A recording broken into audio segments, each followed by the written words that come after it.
మీ మోకాల నొప్పులకు ఎటువంటి సర్జరీ లేకుండా ఎపియాన్ పెయిన్ క్లినిక్ అందిస్తున్న అత్యాధునిక చికిత్స. లైఫ్ స్టైల్ అంటున్నారు కదా, అందులో ఆహారం పాత్ర ఎలా ఉంటుంది సార్? ప్రముఖంగా ఉంటుంది. నిద్రాహార మైథునాలు 3 సహజ ధర్మాలు, వాటికి ఎప్పుడూ లోటు రాకూడదు. ఎవరైనా మంచి ఆహారం తీసుకొని సరిపోతుంది అనుకొని రాత్రులంతా పనిచేసి మిగతా విషయాలని వదిలేస్తే అది కూడా బ్యాలెన్స్ లేదు. సమతుల్యం ఉండాలి జీవితంలో. సమతుల్యత లేనటువంటి జీవితం అనారోగ్యానికి హేతు.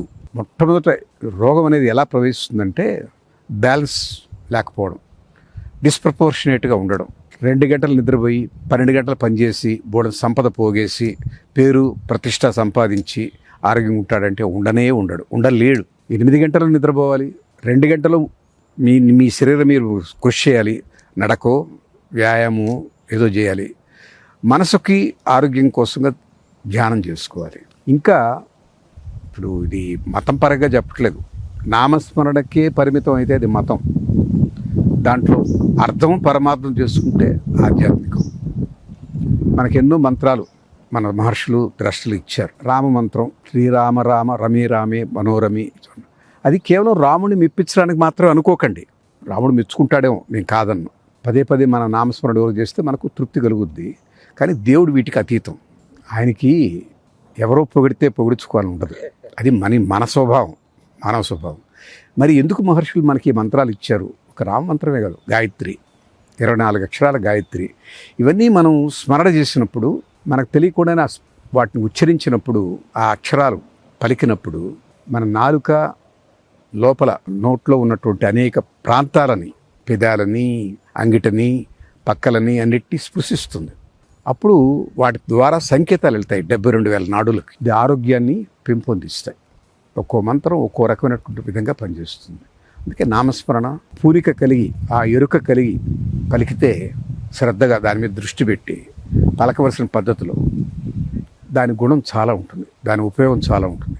అందుకే మీరు గమనించండి, పళ్ళు ఊడిపోయిన వాళ్ళకి మంత్రాలు పనిచేయవు ఉంటారు. మంత్రాలు పనిచేయవు ఏమిటి? స్పష్టత ఉండకపోతే, ఎక్కడ ఏ రకంగా ఆ నాలిక ప్రశ్నించాలో ఆ రకంగా ప్రశ్నించకపోతే దాని ప్రయోజనం వనకూడదు. పలకాలి కరెక్ట్గా. సైన్స్ ఉంది ఇక్కడ. కేవలం మనవాళ్ళు పుణ్యం వస్తుంది, రాముడు నువ్వు 1,00,000 సార్లు పలికితే నీకు సిద్ధిస్తుంది మంత్రం అనే మాట చెప్పడంలో ఆంతర్యం ఏమిటంటే, అన్నిసార్లు నువ్వు కానీ చేస్తే అది ఒక ఎక్సర్సైజ్, అది తెలియని ఎక్సర్సైజ్. దాని ఫలితం నీ శరీరం మీద ఉంది. నీకు ఆ తేజస్సు వస్తుంది, వర్చస్సు వస్తుంది. వీటి తాలూకు అనేక ఆరోగ్య లక్షణాలు వస్తాయి. ఇవన్నీ చెప్తే ఊరు చేయరని రాముణ్ణి ప్లీజ్ చేయడానికో, గాయత్రి మాతని ప్రార్థన చేయడానికో అని చెప్పేశారు. అంతకుమించి చేయలేదు. నేను అర్థం చేసుకున్నటువంటిది ఇది ఎక్కడ చదివింది కాదు, కానీ నాకు అనిపించింది మంత్రంలో ఈ ఉద్దేశం ఉంది అని. ఇప్పుడు మీరు శ్రీరామ రామ రామేతి రమే రమే మనోరమే సహస్రనామ తత్తుల్యం రామనామ రానని ఆ మంత్రం మీరు నామస్మరణ చేస్తారు. ఇవే కాదు, నాకు కొన్ని మంత్రాలు మా అమ్మ చెప్పినవన్నీ వేకుదామని చదువుకుంటారు. అవి శరీరం పైన, మనసు పైన ఎటువంటి ప్రభావితం చేస్తున్నాయి? ఎలా మీకు ఆనందాన్నో లేకపోతే ఒక ఆహ్లాదాన్నో ఒక శక్తినో ఇస్తుందని మీరు గమనిస్తున్నారా? నేను గమనిస్తున్నా. చూడండి, ఒకటి మనసుకు ఒక భరోసా. ఉదయం లేచి ఎవడి మీదో పగవో, ఎవడి మీదో కోపమో, ఎవడి మీదో కక్షో లేకుండా హాయిగా నామస్మరణ చేసుకున్నాను. భగవంతుడు ఉన్నాడని నమ్మాను, నేను ఒక మంచి పనే చేశాను, ఒక భావం వస్తుంది. ఇది బాహ్యంగా. అంతర్గతంగా నాకు తెలియకుండానే నేను చెప్పిన 72,000 నాడుల మీద ఈ ప్రభావం వచ్చి శరీరం చాలా తేలికవుతుంది. ఆ రోజుకి ఉత్సాహం వస్తుంది, ఆ రోజు శక్తి వస్తుంది, ఆ రోజు రాబోయే సమస్యకి ఎదుర్కోగలనటువంటి ధైర్యం వస్తుంది, ఒక ఆత్మవిశ్వాసం కలుగుద్ది. ఇవి దాని ప్రయోజనాలు. ఒకటి, మానసికంగా నేను మంచి పనే చేశాను తృప్తి. 2, మీకు తెలియకుండా శరీరంలో ఆ శక్తి, ఆ ఓజస్సు, తేజస్సు వస్తాయి. ఎదుర్కోగలను ఇవాళ ఈ సమస్యని, దీన్ని దాటగలను, ఈ సమస్య పరిష్కారం కనుక్కోగలను అన్నటువంటి ఒక ఉత్తేజం వస్తుంది. ఇవి నేను గమనించింది. మీ మైండ్ బాడీని మీరు చదువుతున్నారు, ఆ స్పృహత ఉన్నారు మీరు. అదే యోగా. చిత్తవృత్తి నిరోధ యోగా. అది చిత్తం మనం వదిలేస్తే దాని ఇష్టం వచ్చేటట్టు పోతూ ఉంటుందండి, ఎటు కావాలంటే అటు వెళ్తుంది. అదొక కోతి, ఒక కొమ్మ నుంచి ఇంకో కొమ్మ మీదకి దూకుతూ ఉంటుంది.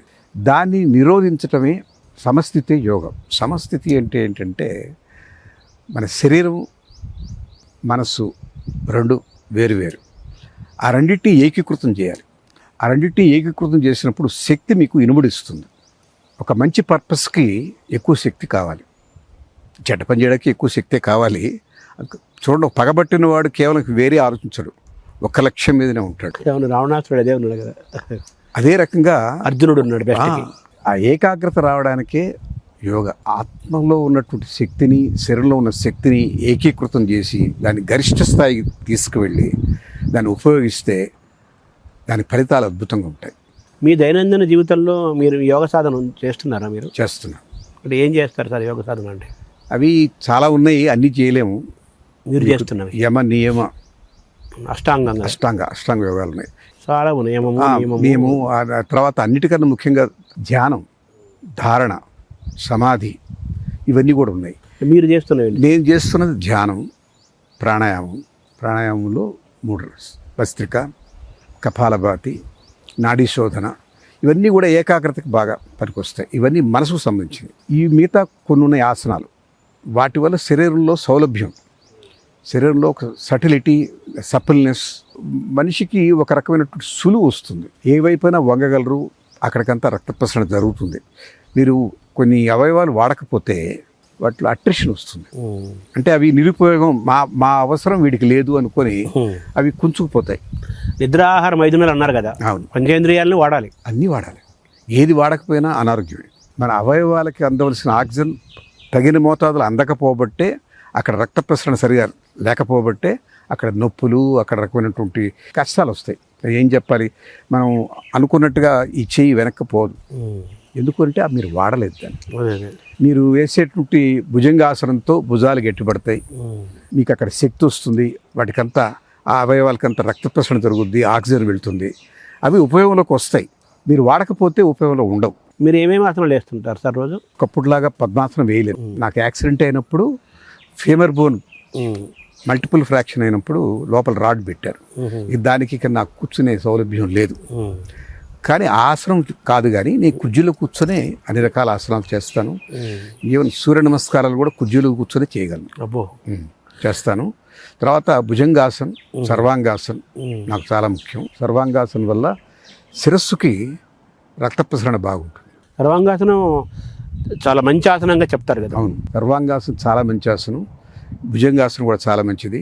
తర్వాత ఈ బ్రిడ్జ్ అంటాం, సేతుబంధాసనం, అది నడువుకి చాలా శక్తినిస్తుంది.